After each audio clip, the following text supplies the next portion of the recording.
But before we do, Stella, have you spotted in the press that Tom Tugendhat, actually a good pal of mine, Tom, is out and about this week talking about the new clampdown the government is going to have in relation to people protesting? Let's talk about what he's going to do. First of all, they're going to create a specific offence for people climbing on war memorials. Well done, Tom. I agree with that. They're going to prevent people covering their faces in public while at a protest. Well done, Tom. I also agree with that. And it's going to be part of a wider clampdown. Stella, do you support this clampdown? I think it's just another smokes and mirrors to take us away from the actual problems that people have. I think there is more than enough legislation for people to be prosecuted when they're being antisocial. The problem is not that we Stella, don't you have say enough that. laws. Let me just pull you up on that, because there was, of course, the Gaza protest, which took place on the War Memorial just in central London. We were told, we had Met police officers issuing statements saying no one can be prosecuted for going onto a war memorial.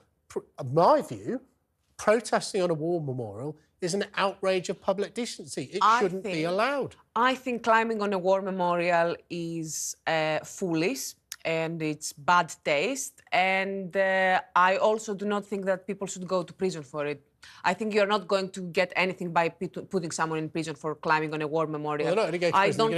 They're going to be charged £1,000. Yeah, I don't think that you should charge some teenager who's climbing on a war memorial £1,000. I don't think that's going to make them a better person. I don't think that this is going to teach them. It might make them think.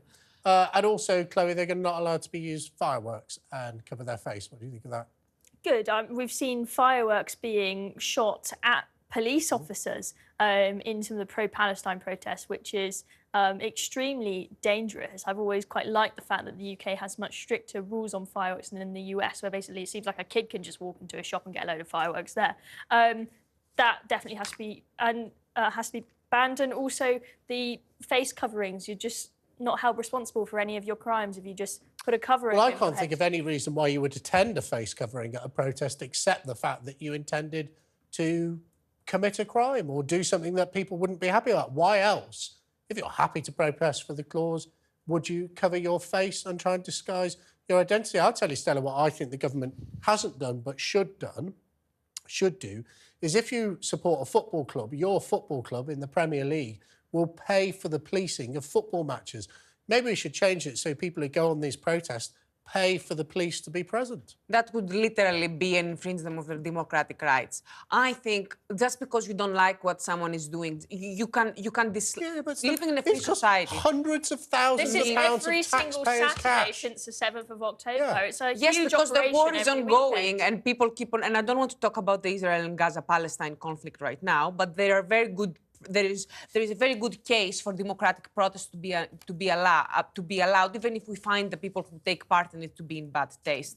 And we've made this argument over and over again. We don't need to defend democracy every other year, guys. This debate has already been decided. They pay on the tube to get to the protest. Could we say, oh, you'll have to pay just £1 extra to enter? So poor people cannot protest? No, but they can afford the 5 Well, they can afford the fireworks, apparently. Yeah. Yes, because for them it's more important. You can afford a quid. It can.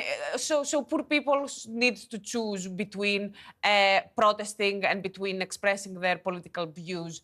Well, they get to express their political views, Stella. It's called a general election. If they don't like the government, they can vote to get rid of it. It's also, Chloe, apparently going to enable police officers to grab Just Stop Oil protesters from the street to stop them disrupting people's lives and stopping people getting to it. That's a good idea, isn't it? That's good news. Brilliant. I think it's crazy how the police often just stand there with their arms crossed while Just Stop Oil protesters bring the whole world to a halt. We've seen ambulances not able to get through. That viral video of a mother trying to get her baby to hospital and say, nope, we're not moving. The police don't seem to do anything. Absolutely brilliant news, that is. Stella, another reason for Greta Thunberg to cry on screen, isn't it? Greta Thunberg, I think, is a great inspiration to young people. Did you see her skipping to the court? I wish more people would be as passionate as she is about something. I think people are just jealous of how passionate she is. I think people wish they had the passion of Greta Thunberg about one thing in their life. Instead, what a lot of people have is just complaining about other people being into politics. Okay. But, Chloe, as a Conservative, we do seem to be rushing to bring out laws. There are lots of laws already. We did learn apparently from the Metropolitan Police that they didn't have the power to prosecute people climbing on war memorials. I mean, it seems that everything you do from asking a police officer for his name and number to anything else. Apparently is now a public order offence, according to the police, but apparently they had no power to stop people climbing on war memorials. Why would a Conservative government keep reaching for new laws rather than saying to the police, look, let's enforce the ones we already have? I think it has to be a mixture of both. On the one hand, there's a lot of confusion, police officers not actually knowing what they're allowed and not allowed to do when they are working at a protest. So there needs to be confusion cleared up. But clearly, if there isn't a law to stop people climbing over these war memorials, that's something else that we need to bring in. So it is an outrage of public decency. The problem, Jake, is that once you start telling people, once you tell people from doing one foolish act when they are young, once they come in contact with the criminal justice system, you are basically making this person understand, you're telling them you're bad. So guess what? The more you tell people that they're bad, the more they will continue to be bad. Right. If you treat them like responsible adults who make their own choices and who express their political views in whatever way at the time they think is reasonable, then eventually you have flourishing members of the society.